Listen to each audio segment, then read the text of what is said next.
Hello, everyone. Welcome once again to another episode of Fun Food Fridays. As you know, this is the favorite day of the week, not only because it's right there at the weekend, but because we get to play with our food today. All righty, we have once again with us Chef Karen Osborne, and she is our wonderful raw fusion chef. So, Karen, what are we going to be preparing today? We are going to be fermenting carrots. So Ooh, no. simple. Just very easy, very tasty. So what I'm going to do is prepare them and put them in the brine, and then we'll let it sit until next time, and then we'll open it and use it next time. Now, Karen, tell us a little bit more about these ferments. Why should we be fermenting our carrots? It sounds kind of weird. Actually, it makes the nutrients more available to your body. It helps you, so it provides the good bacteria for your gut, and it makes all of your food more digestible if you take a little bit of fermented food with your meals. And also, I mean, there's some people that need to work on their digestion before they can eat stuff like that, because it would just like SIBO, or if you have SIBO or some kind of digestive issues, it could cause indigestion. But Yeah. if your digestion is working, this helps you absorb all the nutrients from your food. Mhm. And when she says SIBO, she's referring to small intestinal bacterial overgrowth, where the bacteria that's supposed to be in the small intestine, or should I say in the large intestine, it migrates up into the small intestine and it starts to ferment. And we don't want fermentation to occur in our small intestines. But as she was saying, these phenomenal ferments, you hear a lot about probiotics. And one of the things that I keep telling people is one of the best ways to get probiotics into your body, into your microbiome, is through your foods, through ferments. But remember, as she says, start slowly. Don't think, okay, I'm going to make this whole big pot of ferments and I'm going to try and eat it like I would eat ordinary carrots. No, this started off like a little bit of like a relish, like a little tablespoonful to add flavor and to help as a digestive aid to your food, and slowly work your way up. Okay. So we're ready, Karen. Let's rock All and right. roll. Tell us what you're going to do. I'm going to lower my screen so you can see my cutting board. And I have cut the Uh, carrots in advance. I cut these into sticks because that's what I like, but that's mhm. not what you have to do. I was going to just show, these are some of the ends I had left over, but you can cut them into coins, like just cut you can see that? Just cut them into circles, how thick or thin you like them. Or if you have carrots that are not too fat, Mhm. to make them all the same size, you want to just cut them on the diagonal. Mhm. So you get little like carrot chips that are all around the same size and big enough to eat. Because if you cut those into coins, they would have been pretty small. And here comes my carrot loving dog. She was outside. She knows when I'm cutting carrots. Now, can So you also do it as a shredded carrots? You know the way they have yeah, ferment fermented cabbage. Sometimes we shred it. So can you shred the carrots also, or is it would it be yeah. too small?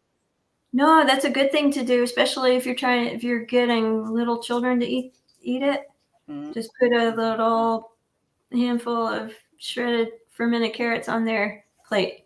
Or adults like it too. I mean, it's great. You can just put it on your salad, put it or with your bowl, whatever you want. So Okay.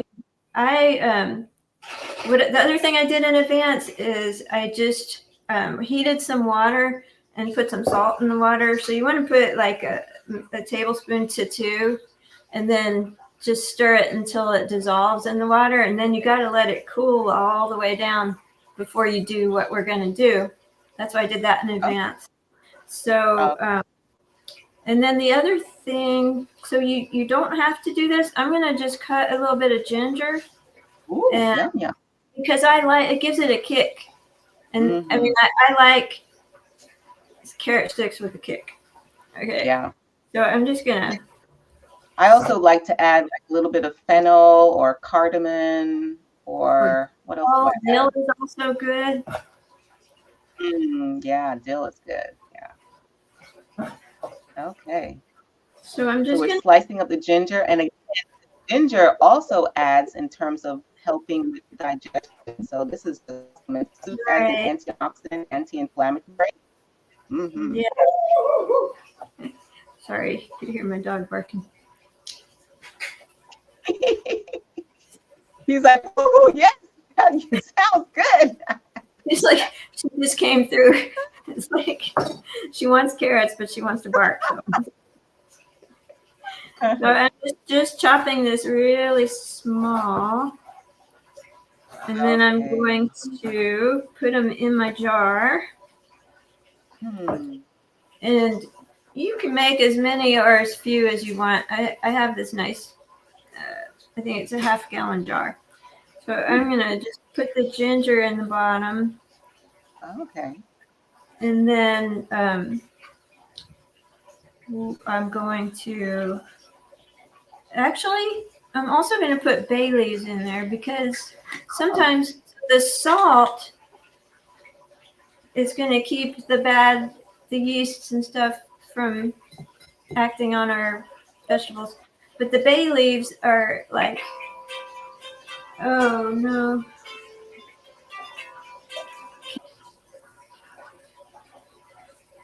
So you put in bay Okay. leaves for what reason again?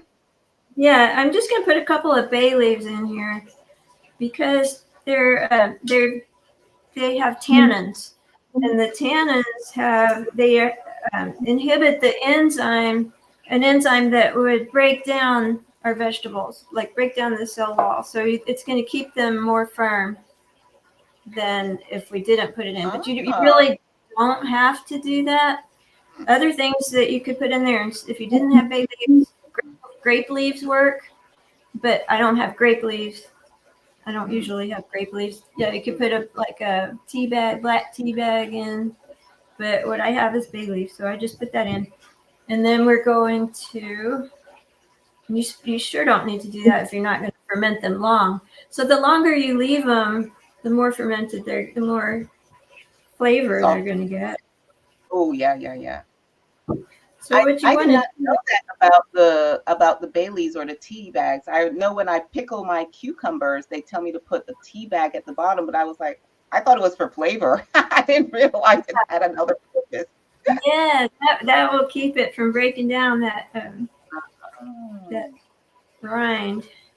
okay. All right. So now we're packing in the carrots. And I'm All trying to make them stand up, but I'm trying to go fast, so I'm not doing a big. right. So we're You putting want in, to? and I we want to cut. pack as many as possible, right? Yeah, you want to pack them in there, and I cut them so that there's a little space at the top because you want to keep them like all this fermentation is good in anaerobic environment, so you don't want oxygen in there. Um, Mm. so we're gonna cover them with this brine, and then I'm going to put some weight on top to keep them in there. Okay, so they don't float up. Right, and if you don't have the weights, like you can get all kinds of things that I'm trying. Culturesforhealth.com has all kinds of things. This is one kind of weight. You can get a glass weight. Um, or if you don't have any of that, you can put cabbage leaves on top and just Mm. it keeps it. Keep it down. Okay. Yeah. So this was 2 pounds of carrots, Huh, sounds good. and it looks like it's just right. Just right. Like Goldilocks. Just right. And Not too anything that many. doesn't Not too. what I said just like Goldilocks. Not too much, not too little. great. Anything left over, my dog will be happy to help me with. I don't know. Looks like she's not going to have much luck today. We think we're going to Yeah, fit them in there. there we go. All right. So again, probiotics are so phenomenal, and the use of probiotics is beneficial for all forms of things, not only in terms of digestive imbalances, but also things like having healthier moods, also having better weight loss, or should I say, balancing your weight more effectively, improving your digestion, cutting down on overall inflammation in the body. So, the proper balance of healthy microbes in your intestinal tract is critical to all aspects of health and well being, mental, emotional, and physical. And it also helps your immune system. Oh, yeah, absolutely. Absolutely. So All now right. we've packed it all in, and looks like we're going to throw in the Yeah, brine. I'm just going to pour it over. So what I Nice. did was dissolve the salt in 2 cups of water, Mm-hmm. and that is not enough for this jar. So I'm just going to get a little That's more water. There's plenty of salt in there. I don't need to get any more salt. mhm. Left the water on the other side. Sorry. So this is a really quick recipe, and you can really ferment practically anything, so you have your cabbages, your beets, your radishes, your turnips. In this one, we're doing carrots. You can do Brussels sprouts. Practically any of your more firmer vegetables are phenomenal in terms of using it as a ferment. And in a later video and another time, we're going to talk about doing like a sweet potato ferment, which I love because it gives me wonderful yogurt and it is absolutely easy. So you cannot get easier than this, ladies and gents. What we have 3 ingredients: carrots, salt, and water. All the other stuff is optional, the That's bay right. leaves or the fennel or all those other things. So you can get as exotic as you want, or you can keep it simple. All right, so now we've got enough water in there, looks like. And now we're going to put in the weights to make sure that the vegetables stay down and they don't float up, because if they do, then it'll cause them to start to mold, and then you're going to get the not good bacteria that you don't want. So we need to make Great. sure that those vegetables stay underneath the brine level so that they are not exposed to the oxygen. I'm put a little more water just to make sure. Just to be sure, just to be safe. Awesome. So now we And just cover that up, or do we leave it open? we're gonna cover it up. You could put just a lid on your jar, and then so the gases come up, and you have to burp it like every day to let the gases out. I have this. This is on Cultures for Health, and there's also something called Perfect Pickler. Cultures for Health has a lot of different things. There's like some kind of silicone lid, but this one you just you can see there's a, I don't know if you can see in there, but Yeah, it looks like an inner tube. yeah. So we're gonna add water to this fill line, Uh-huh. and it's gonna let the gas escape, but it's not gonna let any air come Oh, back into it. huh. So Wow, snazzy, snazzy. water, it's But great. remember, you do not have to be that fancy. You can just use an ordinary pickle jar, but you have to remember to burp it, meaning every day or every other day to unseal it so that the gases are released, and then you seal it back up again. Yep. So I just put water to the fill line, and I'm going to put that inside. So this keeps air from coming back into it. Nice. So the gas can come out that inner Uh-huh. tube, and then this doesn't let any air come back. Huh. So I'm Fancy just schmancy. gonna put the lid on. Yeah. And then we have a lid. And These are great if you make ferments all the time. So, but yeah, Yeah. Michelle said you don't Awesome. have to. But how Yeah. simple is that? And the other thing is, you know how you have all of these left, you get these glass jars. Like I get these glass jars from, say, my sauces and things of that nature, and I hate throwing them away. It feels like such a waste. Well, guess what?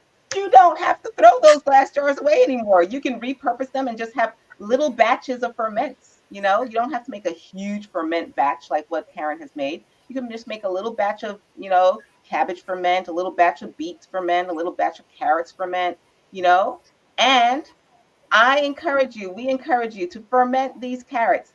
And we're going to have the great reveal at our next Fun Food Friday next month when we're back again with Karen. So Yeah, so I these are encourage you. good.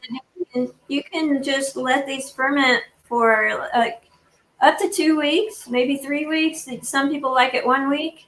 And you can open them and taste them. Just want to put a clean utensil in there when Mm, you're pulling it out, and then just let it go as long as you like at room temperature in kind of a dark place, and then put them in your fridge when they're like you like them, and they'll last like up to a year yeah.